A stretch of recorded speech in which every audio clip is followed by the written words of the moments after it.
what is the requirement for an H-1B? 4 requirements. 1, you have to have the equivalent of a bachelor's degree. 2, you have to be working in a job that relates to your degree. So for example, if you want to be sponsored as a botanist, you better have a degree in botany. You know what a botanist is? Yeah, plant person. Plant person, correct. Yes.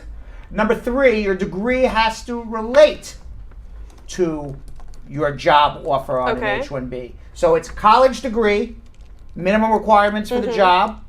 Your degree relates to that college education. Right. And you actually have the degree. Right. Minimum requirements for the job require a degree. You have the degree, and it relates. So for example, I'll give you 2 examples. Yeah. Okay. You have a college degree in business. Okay. And you want to get sponsored as a secretary at Goldman Sachs. You don't need, you're working in a Wall Street firm, but you don't need a college degree to be a secretary. It's not the minimum requirements for the job. Let's take another thing. You want to work at Goldman Sachs and Wall Street, but your degree is in history. That has nothing to do with working in finance. You're not going to work be there. able to. Correct. Got it. And of course, you got to be paid the minimum wage, the average wage of similarly employed workers. All right. Now, Sarah has a question saying, my employment-based green card interview is scheduled on June 10th, 2019. I already bought my plane ticket to go home on June 12th. Is it safe for me to travel after my green card interview using my EAD? As long as you have advanced parole on it, yes, unless they deny you, and they shouldn't. Hopefully you get your green card. Either you're traveling on your green card or you're traveling on your advanced parole. You're not going to travel on your work permit unless it's the combo card. Real New Moon said, I'd like to sincerely thank you for the good job that you're doing for the immigration community. God bless you. I appreciate it. Second, I did my biometric the 2nd of January 2019 and have not yet received my EAD. My case status has not changed from what it was since January, but I want to know if it's normal or am I out of the normal waiting time? It's about 5.5 months for a work permit. It should be 90 days, but under Donald Trump, nothing's normal. I'm a U.S. citizen. I do receive Social Security disability, and I want to sponsor my wife. Is it possible to bring my wife into the United States? On Social Security disability, yes. You're in the USA on a visitor's visa, but your boyfriend, who's a citizen, wants you to stay and marry him. How long do I have to stay in the country before I marry him? And will there be any implications if I stay before I marry him? Also, I have a B1 visitor's visa and I'm presently on vacation. Someone said it's important for me to download and fill out the I-94. Why is that important as well? We all know the answer already. We know all the answers. We know all these answers, right? I know most of those answers, right. yeah. You got to wait 90 days. So you came to visit, your intention is visiting. If you get married within your first 90 days, the government's going to say you lied at the airport. You said you were coming to visit, and it was obviously your intention to get married. So number 1, you must wait 90 days. After 90 days, you can get married, and then you can adjust your status. Why do you need to download your I-94? You don't. You just need proof that you made a legal entry into the United States. Your visa and the stamp in your passport is more than enough. But wait 90 days, then file your adjustment. And after you file your adjustment, the interviews are coming at probably in 6 months. So it'll be about 9 months you're here before you get your green card. All right. So please provide information about intra-country adoption of a relative. None of the parents are alive, and a U.S. citizen uncle is only a family for a relative child and already have the adoption deed for the child. What's the procedure to bring her here? Well, you have to go through a pre-adoption here in the United States and do a new adoption here because the adoption in the other country is not going to do it.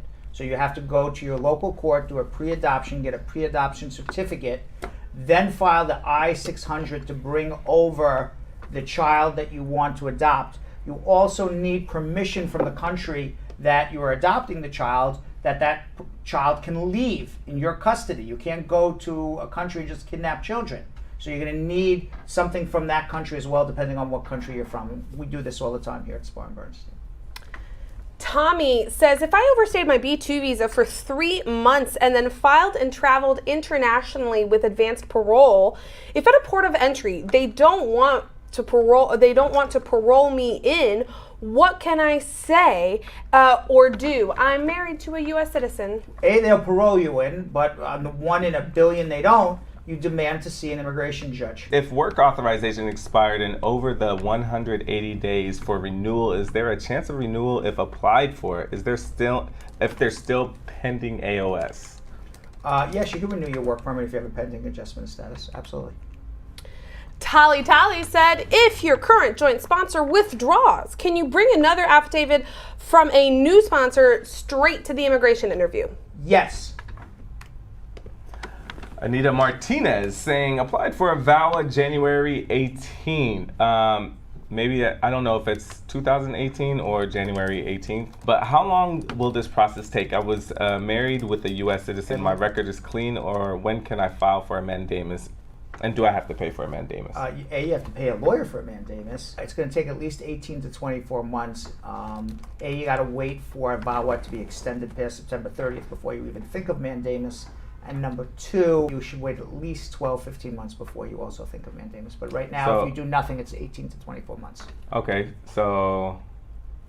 She can give us a call at the end of the year. If this was January last year? She can give us a call at the end of the year. Okay. Ismaila said, after my marriage, I've submitted my adjustment of status 7 months ago and still have not received a biometric appointment. What's my next step? You have a problem with your case. Give me a call. The next step is call Brad. Luletta Brown says, hey Brad, my husband did my filing, my full package in October 26th of 2018. Now I see on USCIS processing time is October 2018. Does that mean that they reach the 26th, my status will change when they reach the 26th? No, it means that they'll schedule you for an interview. Okay. Or a work permit. I'm not sure what she's reading in terms of. Just means that they're not changing your status at that point. What they're doing is they've reached your application to review it and do whatever needs to happen. Okay. It's a follow-up. I don't understand their thing. They reach October 14, 2018 in their processing time. Right. That means people who filed an application on October 14th, there is a human being at immigration looking at it now. That's what it means. Okay. Before that, nobody looked at it. Mesa said, I applied for a VAWA application on November 9th and I still have not received anything. I'm really worried about it. And when I call them, they keep telling me they can't help me. So what do you think I need to do? You need a lawyer who's going to help you. If you didn't get anything since October, there's a problem. If you have a receipt notice, then you don't have a problem. If you didn't file an adjustment with the VAWA, then you should have. Then you got a problem again because you should have got a work permit. Hey team, I sent my application to my EAD renewed, but it was sent back along with the fee. I attached with the application as checked.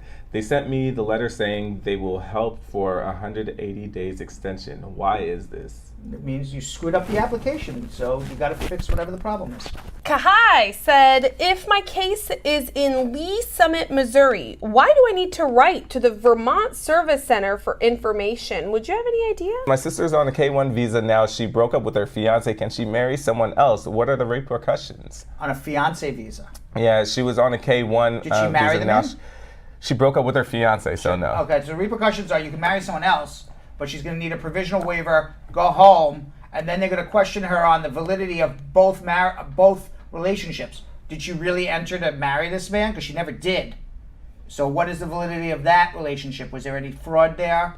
And then the second marriage, she's really going to need help of a lawyer. Will a U.S. citizen's spouse lose SSI if they petition for their immigrant spouse? Anne-Marie wants to know. No, they will not. Giovanna Plummer says, can a U.S. citizen be deported? No, they cannot. Mukhtar said, my friend came in with another person's document and name. Now he's met a U.S. citizen and he's about to get married. He once had TPS and went out of the country and then came back.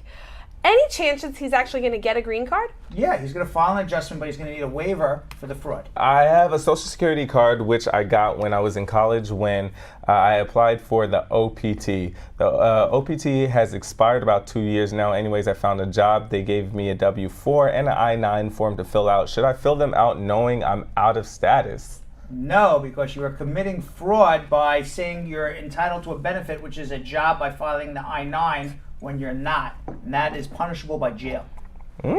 Woo! And if you make a false claim to citizenship, you're never going to get a green card for the rest of your life. So what should he do now? Go find another job that's not requiring an I-9. Dang. Also, maybe It's unfortunate what you have to do these days. Sheesh. also make sure to find you an attorney that tells you those things before you start filling out Man. things, and it's fraud, y'all. Tommy wants to know, has a follow-up question about not being let back in at a port of entry when he has advanced parole. What are some of the reasons they wouldn't parole you back in if you have advanced parole? Anything specific, Brad? You're a terrorist, Tommy. You're a criminal. You have a criminal record. You have some communicable disease that's going to spread like wildfire across the United States of America. You committed fraud that they know about at the airport. They find cocaine in your luggage. You know, Sheesh. I mean, all the bad reasons.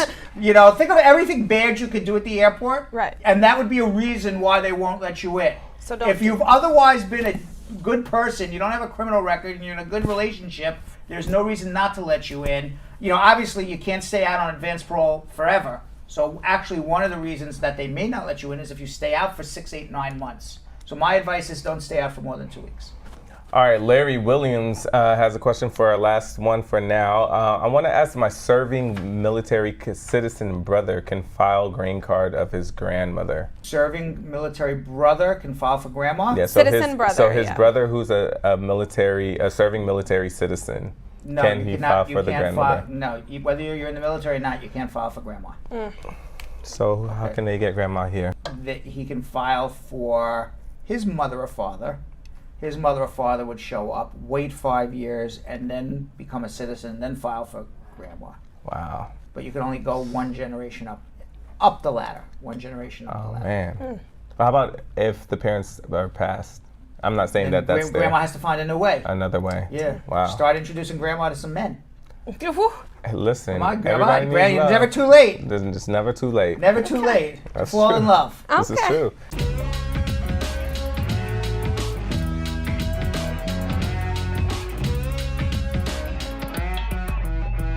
Thanks for watching. For more Brad Show Live, like and subscribe to our YouTube channel.